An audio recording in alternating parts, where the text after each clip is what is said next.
Hi everyone, সবাই কেমন আছেন? I hope everyone is good. তো আজকের ভিডিওতে আমরা একটি গুরুত্বপূর্ণ বিষয় সম্পর্কে আলোচনা করব। বিষয়টি হলো নো কপিরাইট ফ্রি মিউজিক, অর্থাৎ যে মিউজিক ব্যবহার করলে আপনার ভিডিওতে কোনো কপিরাইট ক্লেম বা কপিরাইট স্ট্রাইক আসবে না। তো চলুন আজকে এই ভিডিওতে আমরা জেনে নিই যে নো কপিরাইট সংস বা নো কপিরাইট মিউজিক কী ব্যাপারটা, এবং এটি কোথা থেকে পাওয়া যায় এবং কীভাবে আপনারা ব্যবহার করবেন। তো চলুন আজকে এই ভিডিওটা শুরু করা যাক। তার আগে বলে নিই, hi everyone, my self MD Ali এবং আপনারা দেখছেন এমডি এটেক। চলুন শুরু করা যাক।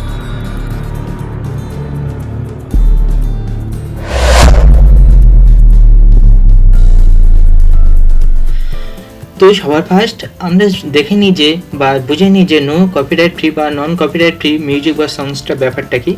তো আমরা যখন ইউটিউব ভিডিও বানাই বা ইউটিউবের ওপর কন্টেন্ট বানাই বা ইউটিউব ছাড়াও অন্য কোনো প্ল্যাটফর্মের ওপর যখন কন্টেন্ট বানাই, তখন আমাদের ভিডিও ইন্টেন্সিটি বা ভিডিওকে আরও ইন্টারেস্টিং বা গুরুত্বপূর্ণ করে তোলার জন্য আমরা ভিডিওর ব্যাকগ্রাউন্ডে বিভিন্ন ধরনের মিউজিক ব্যবহার করে থাকি। তবে এই মিউজিকগুলো কপিরাইটের জন্য বা কপিরাইট ক্লেম স্ট্রাইকের জন্য আমাদের ইউটিউবের ওপরে বা কোনো প্ল্যাটফর্মের ওপরে ব্যবহার করতে অনেক সময় সমস্যা হয়ে ওঠে।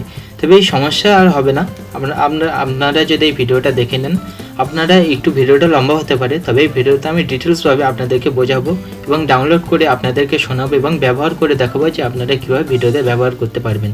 অতএব ভিডিওটা একটু লম্বা হতে পারে, ভিডিওটা অবশ্যই শেষ পর্যন্ত দেখুন, স্কিপ করলে অনেক কিছু মিস করবেন। এবং আপনারা যদি কপিরাইট ক্লেম বা স্ট্রাইক সম্পর্কে বেশিরভাগ বা ডিটেলসে জানতে চান, তাহলে আমার এই ভিডিওটাকে দেখে আসতে পারেন। এই ভিডিওর ডিসক্রিপশান বক্সে আমি লিঙ্ক দিয়ে দেবো, ঠিক আছে? তাহলে চলুন শুরু করা যাক। তো আমরা জানলাম যে ইউটিউব ক্লেম বা স্ট্রাইক সম্পর্কে, কেন আমরা মিউজিকগুলো ব্যবহার করতে পারি না। এরপরে আসা যাক যে আমরা এই সমস্যার সমাধান এড়াতে আমরা কপিরাইট ফ্রি বা কপিরাইট ক্লেম মিউজিক কোথা থেকে পাবো। তো আমরা যখন ইউটিউবের ওপর কন্টেন্ট বানাই, ইউটিউব আমাদের নিজে থেকেই সাজেস্ট করে তার মিউজিকগুলোকে ইউজ করার জন্য। এর জন্য আমরা বিভিন্ন ধরনের ওয়েবসাইট বা ইউটিউব চ্যানেল রয়েছে, সব থেকে বেটার এবং জনপ্রিয় হলো ইউটিউব মিউজিক লাইব্রেরি, ঠিক আছে? আমরা এখান থেকে ব্যবহার করে আপনাদের দেখাবো যে কীভাবে ডাউনলোড করে আপনারা সংগুলোকে ব্যবহার করতে পারবেন, ঠিক আছে? পাশে আমি দেখাবো একটু পর। তার আগে বলে নিই, এছাড়াও আরও অনেকগুলো ওয়েবসাইট রয়েছে, যেমন NCS নো কপিরাইট সংস। এটা হচ্ছে একটি জনপ্রিয় ইউটিউব চ্যানেল, ঠিক আছে? এর উপরে যেসব মিউজিকগুলো রয়েছে সেগুলো আপনারা ডাউনলোড করে আপনাদের ভিডিওর ব্যাকগ্রাউন্ডে ইউজ করতে পারেন, ঠিক আছে? তাছাড়া রয়েছে বি মিউজিক হলো একটা ওয়েবসাইট, vmusic.com। এছাড়াও বিভিন্ন ধরনের জনপ্রিয় ওয়েবসাইটগুলো রয়েছে, তবে সবথেকে সিকিউর ওয়েবসাইট হলো ইউটিউব মিউজিক লাইব্রেরি। তো চলুন আজকের ভিডিওতে আমি আপনাদের দেখাবো যে আপনারা কীভাবে ইউটিউবের উপরে এই সংগুলো ব্যবহার করতে পারবেন ইউটিউব ভিডিওর ক্ষেত্রে। এর জন্য আমি সরাসরি চলে যাচ্ছি আমার ফোনের স্ক্রিনে। চলে আমরা কপিরাইট ফ্রি মিউজিক পাওয়ার জন্য সরাসরি আমরা গুগলে চলে যাব, ঠিক আছে? গুগলে গিয়ে জাস্ট সার্চ করব ইউটিউব মিউজিক লাইব্রেরি। আপনার উপরে লেখা রয়েছে, দেখতে পাচ্ছেন। স্পেলিংগুলো অবশ্যই ধ্যান করে বা সঠিকভাবে লিখবেন, ঠিক আছে? ইউটিউব মিউজিক লাইব্রেরি জাস্ট এটা সার্চ করব, ঠিক আছে?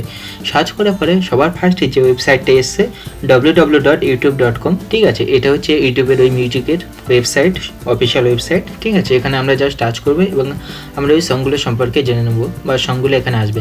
একটা কথা এখানে বলে রাখি যে এখানে 5 থেকে 10,000 সং রয়েছে, এবং আপনারা আপনাদের ভিডিওর প্রেক্ষাপট বা ভিডিওর অনুযায়ী কোন সং আপনার জন্য বেটার হবে এবং আপনি এই সংগুলোর মধ্যে কীভাবে আপনার বেস্ট সংটি খুঁজে পাবেন সেটা আমি আপনাদের একটা টিক্সের মাধ্যমে বলবো। তো ভিডিওটা শেষ পর্যন্ত দেখুন, অবশ্যই বুঝতে পারবেন। এখানে দেখুন সংগুলো চলে এসছে। আমি আপনাদের একটা সং প্লে করে শোনাচ্ছি। যেমন ধরুন এই সংটা আমি আপনাদের প্লে করে শোনাচ্ছি।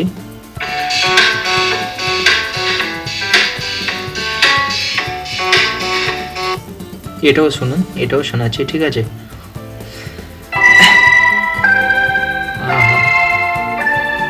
ঠিক আছে, সং তো আপনারা শুনে নিলেন। এবার কাজের কথায় আসা যাক। তো এখানে অনেকগুলো সং রয়েছে, হাজার হাজার সং রয়েছে। আপনি আপনার ভিডিওর জন্য কোন সং বা বেস্ট সংটি কীভাবে খুঁজে পাবেন তা সেটা আগে বলা যাক।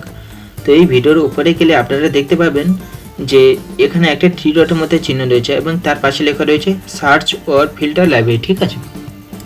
এই ফিল্টারের মাধ্যমে আপনি আপনার মিউজিকটি খুঁজে পাবেন। তার আগে কীভাবে খুঁজবেন তার আগে একটা জিনিস বুঝে নিন যে প্রত্যেক গানের উপরে একটা করে লেখা রয়েছে। যেমন এই সংগুলোর উপরে একটা লেখা রয়েছে ট্র্যাক টাইটেলের পরে লেখা রয়েছে জেনার, তারপরে রয়েছে মুড, তারপরে রয়েছে আর্টিস্ট এবং তারপরে রয়েছে ডিউরেশন মানে আপনার গানের সময় বা টাইমিং কত, এবং তারপরে রয়েছে লাইসেন্স টাইপ, এবং তারপরে রয়েছে ডাউনলোড করার অপশান, ঠিক রয়েছে, ঠিক আছে?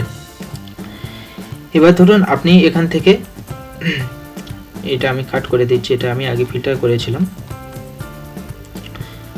ধরুন আপনি এখান থেকে একটা হ্যাপি টাইপের বা আপনি ধরুন যে কোনো ভিডিওর ক্ষেত্রে হ্যাপি বা একটু ডিপ টাইপের বা যেটাকে লুপি সং বলা হয় ওই গানগুলো ইউজ করতে পারেন। এখানে ধরুন আপনি একটা ভিডিওতে একটু কমেডি টাইপের ভিডিও যেখানে আপনার মুডটা ভালো রয়েছে, সেখানে আপনি ধরুন মুডের ওপরে গেলেন, গিয়ে আপনি সিলেক্ট করলেন ফানি টাইপের, ঠিক আছে, হ্যাপি বা হ্যাপির উপরে ফানকি টাইপের অপশান রয়েছে, সেটা গিয়ে আপনারা এরকম সিলেক্ট করলেন, করার পর অ্যাপ্লাই করলেন। অ্যাপ্লাই করার পরে এখানে সমস্ত ধরনের ওই ধরনের সং আসছে, ঠিক আছে। দেখুন আমি আপনার থেকে একটা চালিয়ে শোনাচ্ছি,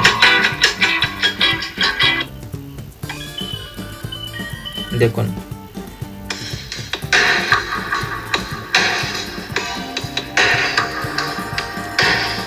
তাহলে এরকম ধরনের আপনি আপনার কনসেপ্ট বা আপনার ভিডিও কনসেপ্ট অনুযায়ী ফিল্টার দিয়ে গানগুলো বেছে নিতে পারেন, ঠিক আছে। এখানে আরও অনেক ধরনের ফিল্টারের অপশান রয়েছে, যেমন ট্র্যাক টাইটেল, জেনার, আর্টিস্ট নেম, ডিউরেশন, ঠিক আছে। এবার আপনি আপনার ভিডিওর হিসাব মতো এখান থেকে যে কোনো সং আপনি চালিয়ে শুনবেন, দেখে নেবেন, বুঝে নেবেন। তাহলে চলুন এবার ডাউনলোড করবে কীভাবে আপনাদেরকে শুনিয়ে দেখাচ্ছি বা দেখিয়ে দেখাচ্ছি যে ডাউনলোড করবেন কীভাবে। আমি এখান থেকে একটা যে কোনো গান সিলেক্ট করে নিলাম, ঠিক আছে। এটা তো ভালো লাগছে না, এরপর আমি আর্টটা সিলেক্ট করলাম, ঠিক আছে। এখান থেকে সিলেক্ট করার পরে এবার পাশে দেখুন, যখনই গানটা চলবে পাশে দেখুন, পাশে দেখুন ডাউনলোডে বলে অপশান রয়েছে, এটা মারলে ডাউনলোড হয়ে যাবে, ঠিক আছে। এবার আমি আপনাদের এই প্রপ বলে একটা অপশান রয়েছে, এই প্রপ গানটা আমি আপনাদের শুনে দেখাচ্ছি, এটা ব্যাটেন, ঠিক আছে। এই গানটা ধরুন আমি এই আমার যে ভিডিওটা আপনি দেখছেন এর পিছনে বা ব্যাকগ্রাউন্ডে ব্যবহার করব, ঠিক আছে। তাই জন্য এই ভিডিওটা আমি ডাউনলোড করে নিচ্ছি, ঠিক আছে। ডাউনলোড করে নেওয়ার জন্য ফার্স্ট এই ডাউনলোড অপশান রয়েছে পাশে, ডাউনলোড অপশানটা মারলেই অবশ্যই আপনার এই ফাইলটি উপরে দেখছেন যে ডাউনলোড হয়ে যাচ্ছে। ডাউনলোড হয়ে যাওয়ার পরে আপনাদের যে ফাইল রয়েছে সেই ফাইলে ওখানে চলে যাবে এবং আপনারা সরাসরি ওখান থেকে ব্যবহার করতে পারবেন, ঠিক আছে। তো আজকে এই ভিডিওটা এই পর্যন্ত। ভিডিওটা কেমন লাগলো অবশ্যই কমেন্টে জানাবেন, কোনো কোয়েশ্চেন থাকলে কমেন্টে জানাবেন, ঠিক আছে। এবং চ্যানেলে যদি ভিডিওটা ভালো লেগে থাকে অবশ্যই চ্যানেলটিকে সাবস্ক্রাইব করে পাশে থাকা বেল আইকনটি অন করবেন। Thank you for watching.